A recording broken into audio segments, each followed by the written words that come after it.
네, 안녕하세요. 데일리 핫 이슈 김전입니다. 먼저 아래 자막으로 나가는 오늘의 키워드 확인해 주시고요. 그럼 6월 21일 데일리 핫 이슈 시작하겠습니다. 먼저 지난주 금요일 뉴욕 증시에서 주요 지수는 코로나19가 지속되고 있다는 우려에 혼조세로 마감했습니다. 이날의 첫 번째 미 증시 이슈는 코로나19 재유행 우려입니다. 이날은 최근에 트럼프 대통령의 중국 때리기에도 불구하고 중국이 미국산 콩이나 옥수수 그리고 에탄올 등의 구매를 늘릴 계획이라는 보도가 전해졌는데요. 이어서 중국 정부는 국유 사업체들에게 미중 1단계 무역 합의 이행을 위한 노력도 요청했다고 알려지면서 장 초반의 투자 심리를 지지했습니다. 하지만 코로나19 재유행 우려가 커지면서 장 후반으로 갈수록 지수는 밀려났습니다. 코로나19 2차 진원지가 될 수 있다고 우려가 나오고 있는 곳, 바로 애리조나와 플로리다에서 하루 기준으로 사상 최다 감염자가 나왔다고 발표가 됐기 때문입니다. 애플은 이들 지역을 포함해서 4개 주에서 11개 매장을 폐쇄한다고 발표를 했고요. 애플의 매장 폐쇄 발표 소식에 주요 지수들은 일제히 하락세로 돌아섰습니다. 또한 국제크루즈선사협회가 미국에서 크루즈선 운항 중단 기간을 오는 9월 15일까지 연장한다고 발표를 했습니다. 원래 카니발 크루즈 라인은 오는 8월 1일부터 운행을 재개하겠다는 발표를 했었지만요. 코로나19 확진자가 증가하면서 운항 중단 기간을 늘렸습니다. 국제크루즈선사의 이런 발표에 카니발과 로얄 캐러비안 그리고 노르웨이 지연 크루즈 라인 등의 주가가 장중 전장 대비 6% 이상 하락했고요. 항공주와 유통주들도 하락으로 마감했습니다. 두 번째 미 증시 이슈는 연준 의장의 경기 전망입니다. 제롬 파월 의장을 비롯한 미국 연방준비제도 인사들은 코로나19로 직격탄을 맞은 미국의 경제 회복과 관련해서 더딘 회복 가능성을 우려했습니다. 파월 의장은 코로나19로 경제가 회복되기까지는 시간이 많이 걸릴 것이라고 이야기를 하면서 한편으로는 미국 경제 회복을 자신하고 있습니다. 이어서 카시카리 총재는 경기 하강이 오래 지속하면 은행들도 타격을 받을 것이라고 하면서 대형 은행들이 2008년 금융위기 때보다는 많은 자본을 확충을 하고 있지만 충분하지 않다고 지적을 하고 있고요. 은행들에게 배당금 지급 중단과 자본 확충을 촉구를 했습니다. 로젠그렌 총재는 코로나19 억제가 불충분할 경우 셧다운 연장이 필요한 상황으로 이어질 수 있으며 결국 소비와 투자 감소, 높은 실업률을 초래할 것이라고 우려를 하고 있는데요. 그는 너무 빠른 경제 정상화를 경고하면서 더 많은 통화 정책과 재정 정책이 필요하다고 강조하고 있습니다. 국내 증시는 코로나19 재확산 우려와 더불어서 북한 리스크까지 겹치면서 코스피가 2130선대에서 하락으로 출발했습니다. 또한 국내 코로나19 상황이 지역 집단 감염 확산과 해외 유입 사례 증가라는 두 가지 위기가 동시에 닥치면서 6월 들어서 하루 평균 확진자 수는 5월에 비해서 2배로 급증하고 있다는 사실이 투자 심리를 다소 악화시키고 있습니다. 특히 그동안 주가의 고공행진을 보여주고 있던 삼성중공 우회 주식이 장이 시작하자마자 50만 원대로 하락을 하면서 출발을 했는데요. 자세한 장마감 지수는 화면으로 살펴보시죠.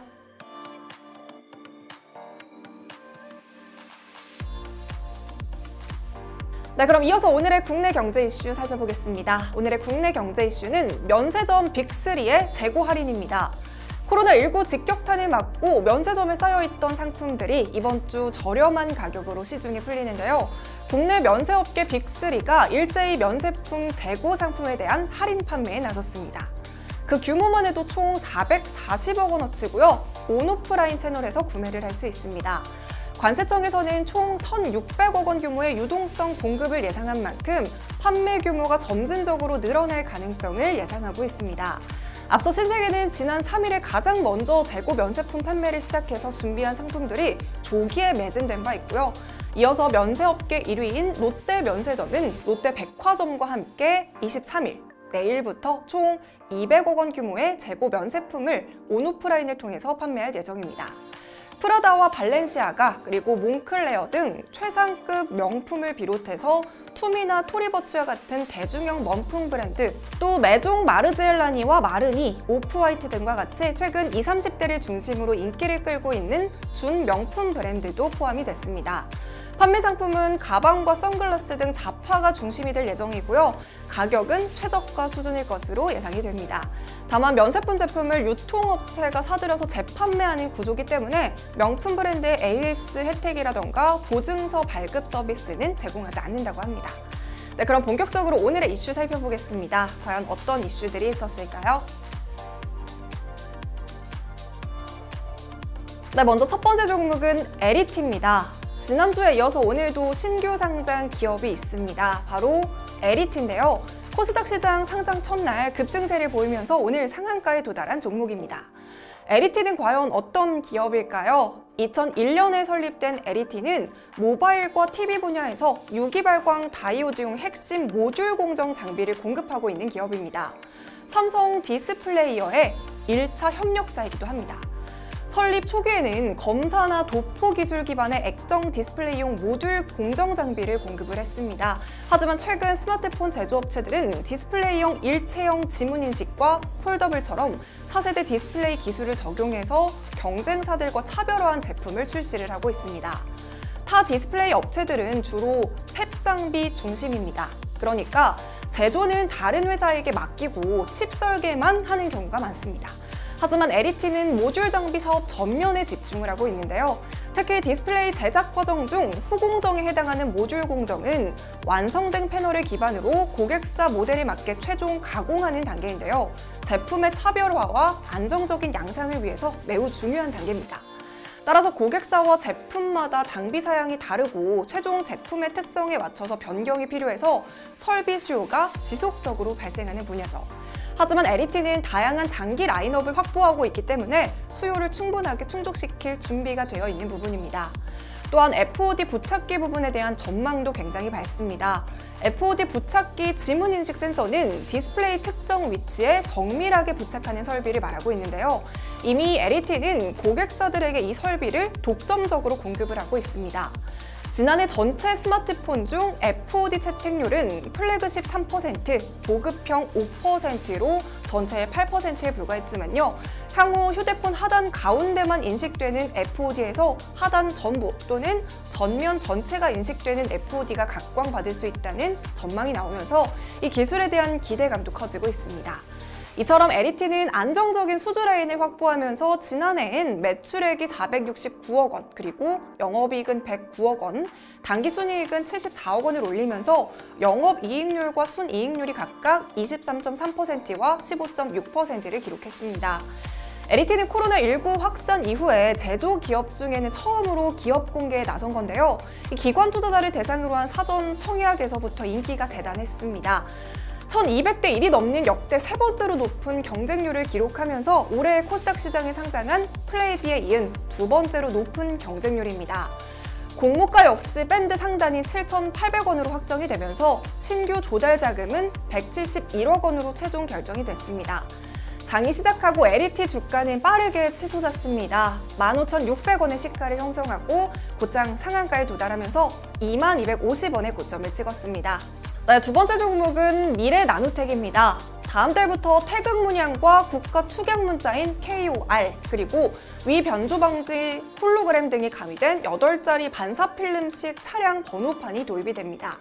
최근 자동차 등록 대수의 급증으로 포화 상태에 다른 승용차들의 등록번호 용량 확대를 위해 지난해 9월 번호 체계를 기존 7자리에서 8자리로 개편한 바 있습니다. 이번에는 번호판 디자인이 변경이 됐는데요. 국토교통부는 7월 1일부터 8자리 반사필름식 번호판을 추가로 도입한다고 밝혔습니다. 교체가 필수적인 것은 아니고요. 운전자들의 취향에 따라서 번호판을 선택할 수 있다고 합니다. 기존 7자리 번호판 소유자도 가까운 차량 등록 사업소를 방문해서 8자리 번호판으로 교체를 할 수 있고요. 8자리 페인트식 번호판 소유자도 변호 변경 없이 필름식으로 교체가 가능합니다.